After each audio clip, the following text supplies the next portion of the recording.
bangis. Teresa, umuwi na kayo ni Isabel. Mauna na kayo sa hapag. May dala akong bisita at ayoko magulat kayo mamaya. Kaya, mas mabuting marinig niyo muna ito mula sa akin ha. Kuya Ramon, anong ibig sabihin nito? Ba't parang ang seryoso mo? Ang boses mo'y kakaiba. Sino ba yung bisita na yan na sinasabi mo? Oo nga, Uncle. Bakit po parang kinakabahan kayo? May nangyari po ba sa bayan kanina? Well, eto si Rowena. Nakilala ko siya sa bayan. Matagal na rin kami nag-uusap at napagdesisyon na naming magsama simula ngayon. Dito na siya titira. Huwag kayong mag-alala.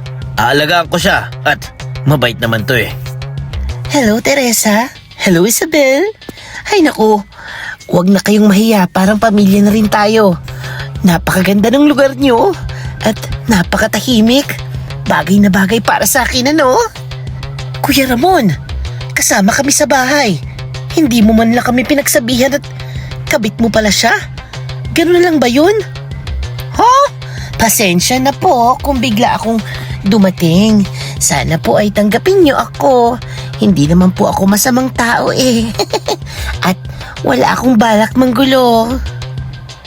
Ate, Rowena, bakit po parang ang lamig ng kamay ninyo? Kahit ang init naman po ng hapon. Naku, Isabel, ganyan lang talaga ako. Mabilis lamigin pero huwag ka mag-alala. Sanay na ako dyan. Sa pagkainan, tahimik ang lahat maliban sa tunog ng kutsara at tinidor.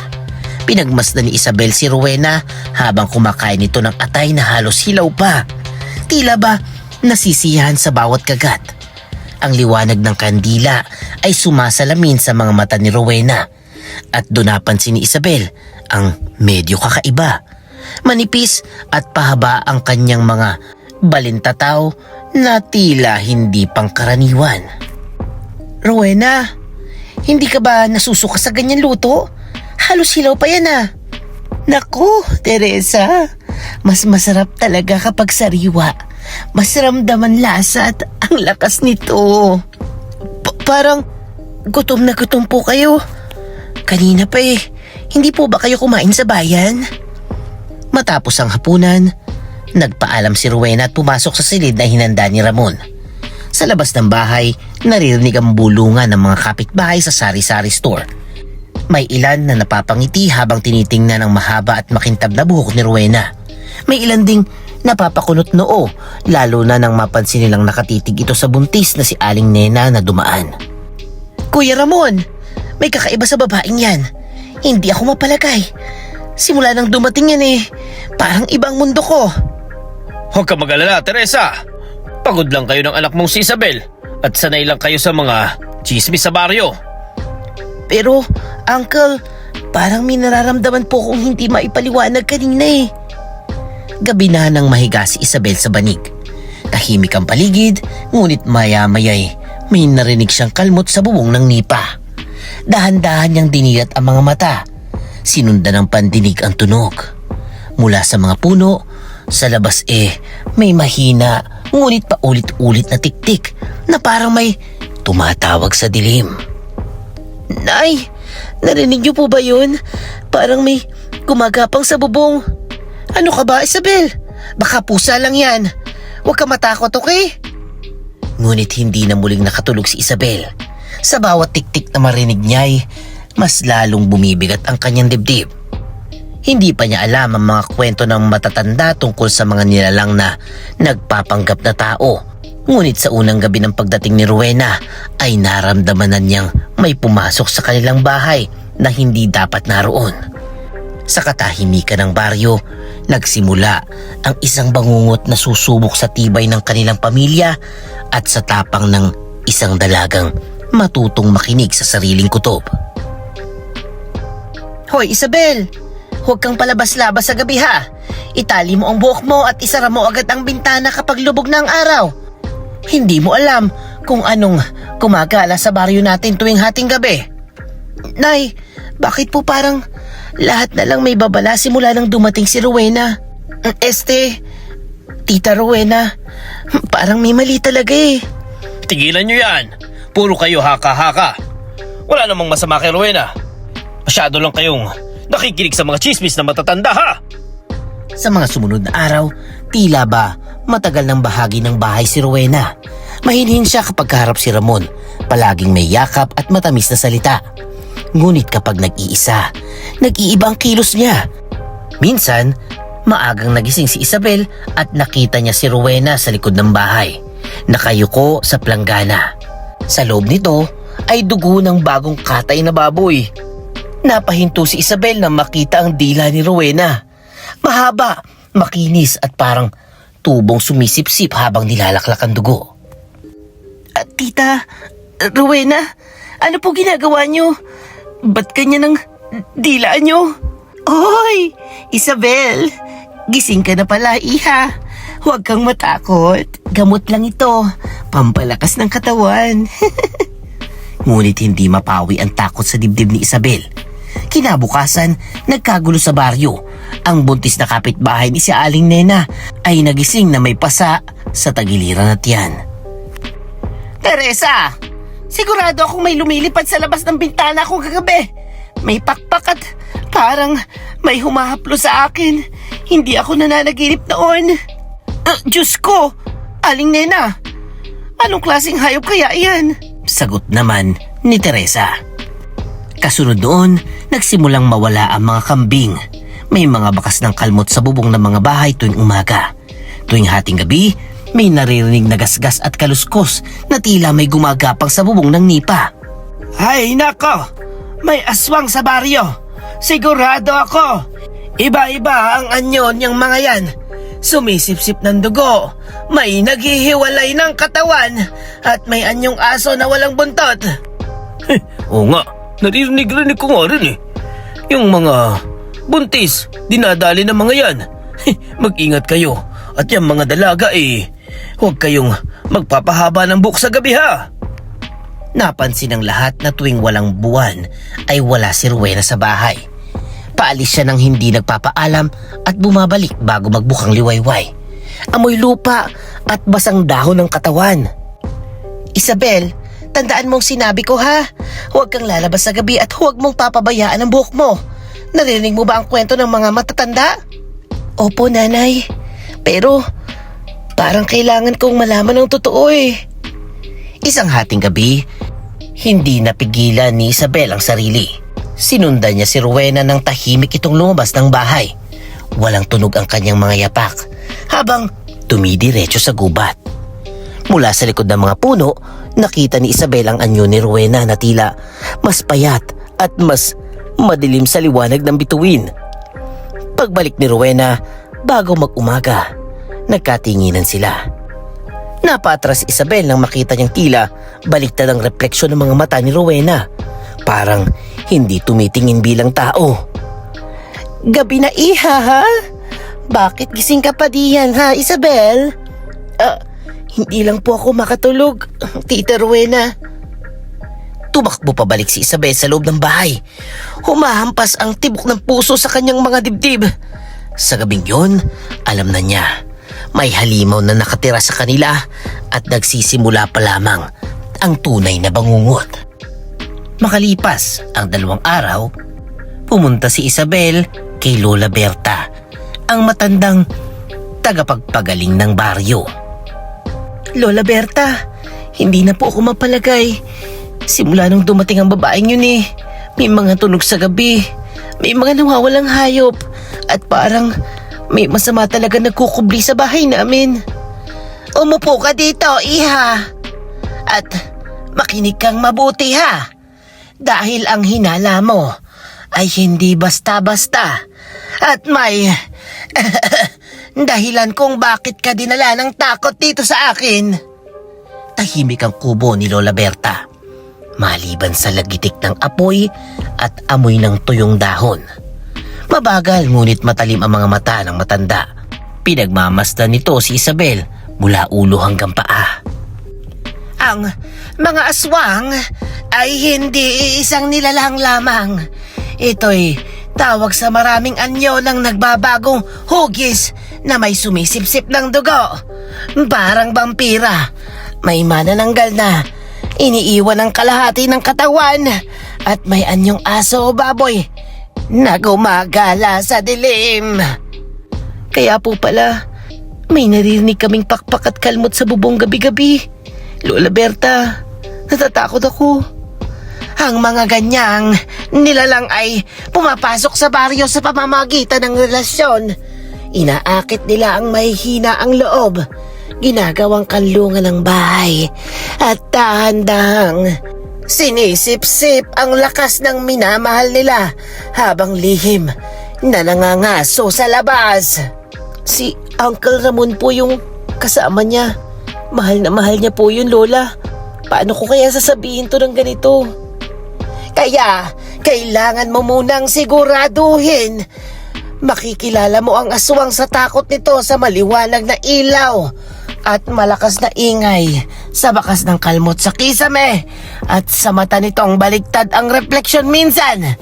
Nagpapanggap silang hayop na walang buntot. Dahan-dahang kinuha ni Lola Berta ang ilang bagay at nilapag sa harap ni Isabel. Isabit mo ang bawang, asin at suka sa pintuan. At isama mo yung bintana. Wisikan mo ng abo at benditang tubig ang paligid ng bahay. Balik na rin mo ang baitang ng hagdan at huwag kang matutulog nang walang itak sa tabi, ha? Hindi po ba mapapansin nyo ni Rowena? Kung mapapansin niya, mas mabuti. Doon lalabas ang tunay niyang anyo. Kinuha ng matanda ang isang maliit na bote na may lamang langis ng niyog. Ito ang langis na may dasal. Kapag may aswang sa malapit, ito'y kukulo. Mag-ingat ka, iha. Huwag mong gagamitin ng walang dahilan, ha? Marami pong salamat, Lola. Hindi ko po to sasayangin. Pagbalik ni Isabel sa bahay, mabigat ang kanyang dibdib. Nakatayo si Ramon sa labas, pagod at tila mas payat kaysa dati. Sa loob, naroon si Rowena. Nakaupo at nakangiti na parang walang bahid na kasamaan. Uy, iha. Galing ka yata sa matanda, ah. Mahilig ka rin pala sa mga kwentong nakakatakot, ano? Opo, nakikinig lang po ako sa payo ng matanda, Tita Rowena. Sa gabing yon, sinabit ni Isabel ang bawang at asin. Tahimik na binaligtad ang baitang ng hagdan at nilagay ang bote ng langis sa ilalim ng kanyang banig. Pinagmasdan niya si Rowena. Ang kilos, ang titig, ang bawat paghinga. Sa loob niya, hindi pa siya handang sirain ang puso ng kanyang tiyuhin. Ngunit alam niyang kailangan niyang maghintay, magmasid at mag-ipon ng patunay. Dahil kapag nagkamali siya, mawawala ang tiwala ng pamilya. At kung tama siya, ang susunod na gabi ay maaaring maging huling gabi ng kanilang katahimikan. Isang araw, nagkita si Isabel at si Miguel, ang kanyang pinagkakatiwalaang kababata. Huy Isabel, sigurado ka ba sa plano natin? Ngayon na yung pista. Dahil kapag nagkamali tayo baka mapahama ka. Lalo na't kasama mo sa iisang bubong yung babae na yun. Kailangan nating gawin to, Miguel. Hindi na sapat ang kutob. Kailangan ko ng patunay bago ko harapin si Uncle Ramon. Sa gitna ng kasiyahan ng pista, umaalingaw ang tunog at tawanan sa baryo. Nakasayaw si Rowena sa gitna ng plaza. Magaan ang galaw at tila ba hinihigop ang atensyon ng lahat.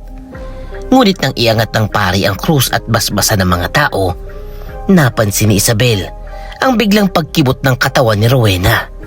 Saglit itong umatras, parang nasunog ang balat, bago muling ngumiti at nagpatuloy ang sayaw. Miguel, nakita mo ba yun? Di ba parang nasaktan siya sa basbas? Oo, di normal yun. Nakakatakot ah.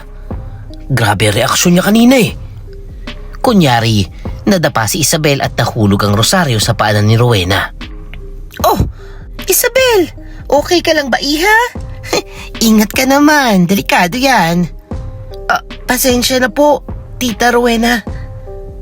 Ngunit sa isang iglap, umatras si Rowena na tila nakakita ng ahas.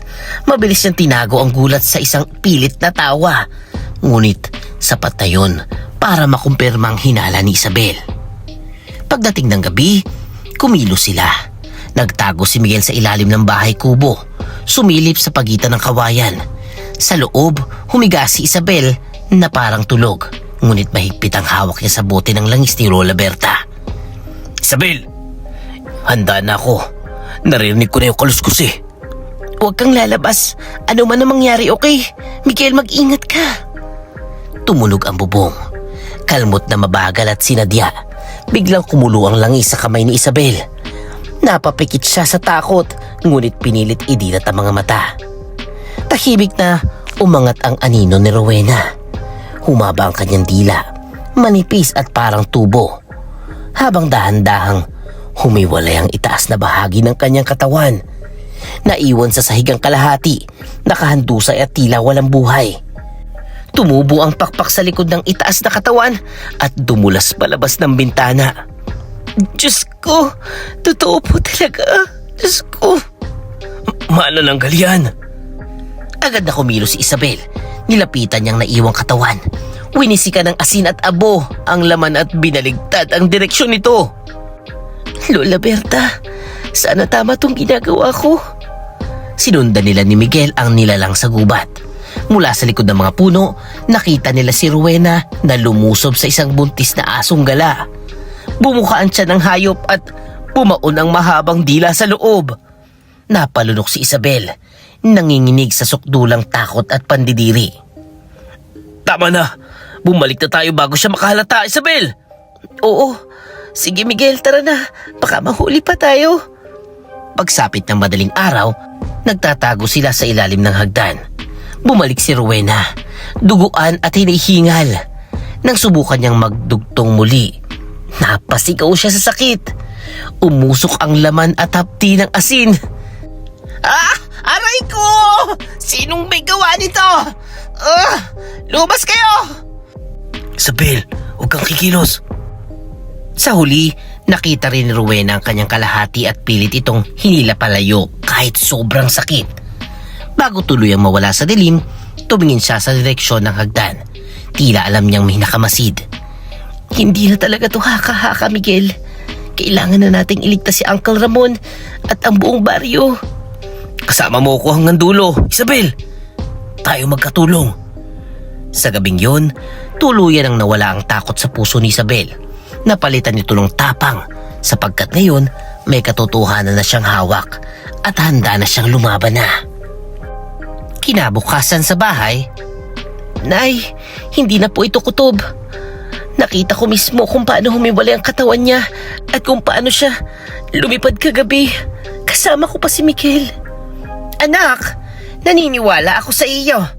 Simula pa lang may masama na akong nararamdaman dyan sa babaeng yan. Tama na yan, Isabel. Nagseselos ka lang at dinadala ka ng takot at mga pamahiin ng baryo. Hindi mo alam ang sinasabi mo. Sigaw naman ni Ramon. Tahimik na umiyak si Teresa habang si Ramon ay tumalikod. Galit at bigo. Nang gabing yun, tila walang nangyari. Naghahanda si Rowena ng hapunan. Tumatawa at nilalambing si Ramon na parang isang mapagmahal na asawa. Ngunit nang umalis si Ramon upang mag-igib ng tubig, biglang lumamig ang hangin sa kusina. Ay, napakatalino mo para sa isang bata, no? Pero mas mabuting tumigil ka na sa pakikialam kung ayaw mong mawala ng minamahal, Isabel. Hindi ako natatakot sa'yo, Rowena. Tingnan natin kung hanggang saan yung tapang mo, iha. Sa mga mata ni Rowena, kumislap ang galit na hindi na maitago. Doon napagtanto ni Isabel na wala ng oras. Kung hindi sila kikilos, baka sa susunod ay buhay ng kanyang ina ang kapalit. Miguel, kailangan na nating tapusin ito ngayong gabi. Handa na ako. Sabihin mo lang, ready na to. Nagtipon sila sa kubo ni Lola Berta. Si Isabel, si Teresa, si Miguel at ilang matatapang na kapitbahay. Pinatalas ang mga itak, inihanda ang asin, suka at bawang at sabay-sabay na nagdasal. Huwag kayong matitinag. Ano man ang makita ninyo, ingay at liwanag ang kahinaan nila. Para sa pamilya ko, hindi ako uurong. Sambit ni Teresa. Bit-bit ang mga sulo at lata, umakyat sila sa kabundukan kung saan madalas naglalaho si Rowena. Buong buwan ang nakasabit sa langit, nagbibigay liwanag sa madilim na gubat. Biglang, umalingaw-ngaw ang tiktik sa itaas. Nandito na siya. Huwag kayong maghihiwa-hiwalay ha! Mula sa puno ay sumugod si Rowena. Itaas na katawan lamang. Pakpak ay nakabuka at ang mga kuko ay nakaamba. Umiwas si Miguel at hinampas ang nagliliyab na sulo. Lumayo ka! Ngayon na Miguel! Binato ni Isabel ang asin sa mukha ng aswang. Napasigaw ito, humahampas sa mahabang dila na parang sibat. Sinugod nitong isang lalaki ngunit sumingit si Teresa. Sinaksak nila ito sa likod. Para to saan ako? Umusok ang sugat at napaatras si Rowena. Nag-ingay ang mga tao. Hinahampas ang lata at sumisigaw ng dasal. Ngunit hindi pa tapos. Mula sa dilim ay sumulpot ang mga asong walang buntot. Mga matang nag-aapoy. Miguel, sa kaliwa mo! Nakikita ko! Nagkagulo ang lahat. Tumalo ng isang weird-dog kay Isabel at nagasgas ang kanyang braso. Sa hiyaw ng sakit, tinarak niyang itak sa dibdib ng nilalang. Nagkadurog-durog ito at naging abo. Sa kaguluhan, sinubukan tumakas ni Rowena. Tumalon siya ngunit nasapol ni Miguel ang gitna ng kanyang likod. Bumagsak siya sa lupa. Bumubula ang itim na dugo. Huwag mo lang subukan tumakas! Ayon sa bili ng matatanda, pinagputol-putol ng mga lalaki ang katawan at dinala sa magkaibang pampang ng ilog. Tahimik na pinanood ni Isabel ang lahat. Pagod siya ngunit buo ang loob. Tapos na ba talaga to? Naku anak, Isabel, sana nga tapos na. Sa gabing yun, naniniwala silang tapos na ang bangungot. Ngunit sa kaibuturan ng dibdib ni Isabel, may bumubulong. Ang dilim ay bihirang matapos sa unang laban. Ilang linggo na lumipas, Isabel. Pero bakit parang hindi pa rin ako mapalagay kahit tahimik na ang baryo at wala nang mga nawawalang hayop? Ganun din po ako, Nay. Ganun din ang nararamdaman ko. Parang may kulang, parang may hindi pa tapos eh. Lumipas ang mga linggo na tila normal ang lahat. Pinatibay ni Mang Rogelio ang bubong ng kanilang bahay gamit ang makakapal na nipa ng kawayan. May buntis na si Luisa ay ligtas na nanganak ng malusog na sanggol na babae at nagdiwang ang buong baryo. May handaan, may dasal at may tawanan. Ngunit kahit may saya, may nakaambang kaba. Walang batang naglalaro malapit sa punong kamansi kung saan nilibing ang kalahati ng katawan ng nilalang. Tuwing bilog ang buwan, napapabulong ng dasal ang mga matatanda at takol ng takol ang mga aso sa mga anino. Nandyan si Consuela, ang kapitbahay nila na sobrang tsismosa. Marites kung tawagin. Siyang nagkakalat ng mga balita na aswang si Rowena at kung ano-ano pang masasamang salita. Ay nako, simula ngayon, hindi na ako basta-basta magkukwento. Ayoko nang makasakit ng kapwa ko sa chismis ano. Pero Consuela, ikaw lang ang nakakakita sa lahat. Paano namin malilimutan ang mga nangyayari? Sinubukan ni Consuela na bawasan ng pagdalaw at pakikialam sa buhay ng iba. Inubos niyang oras sa kanyang taniman. Ngunit patuloy pa rin lumalapit ang mga tao sa kanya. Gustong marinig muli ang mga kwento ng halimaw. Minsan, nilalagay niyang sarili bilang bayani. Minsan naman, inaamin niyang mali ang ilan sa kanyang mga nasabi noon. Nahihirapan siyang timbangin ang katahimikan at katotohanan. Isang hapon, dumating ang isang estranghero. Magandang araw ho. Ako si Donatello, isang naglalakbay na albularyo. May dala akong langis na kumukulo kapag may aswang sa paligid. Totoo ba yan, iha? Dahil kailangan namin ng proteksyon dito. Kung may pangamba kayo, may lunas ako. Pero sa tamang halaga. Matangkad si Donatello, sunog sa araw ang balat at napakalambing ng boses. Inilibot niya ang baryo, sinilip ang mga bubong at sulok ng bahay. Nang makarating siya sa bahay ni Mang Rogelio at makita ang sanggol sa bisig ni Luisa, napatingin siya ng labis. Ay, napakaganda ng bata. May bango ang buhay nito ah. Ay, oo nga. Bakit ba parang ibang titig mo diyan, iho? Sambit ni Consuela. Nilamig ang batok ni Consuela. Naalala niya ang mga kwento. Naaakit ang mga aswang sa mga amoy ng sanggol. Kinagabihan, hindi siya makatulog. Paulit-ulit sa isip niya ang mukha ni Donatello. Napapapikit.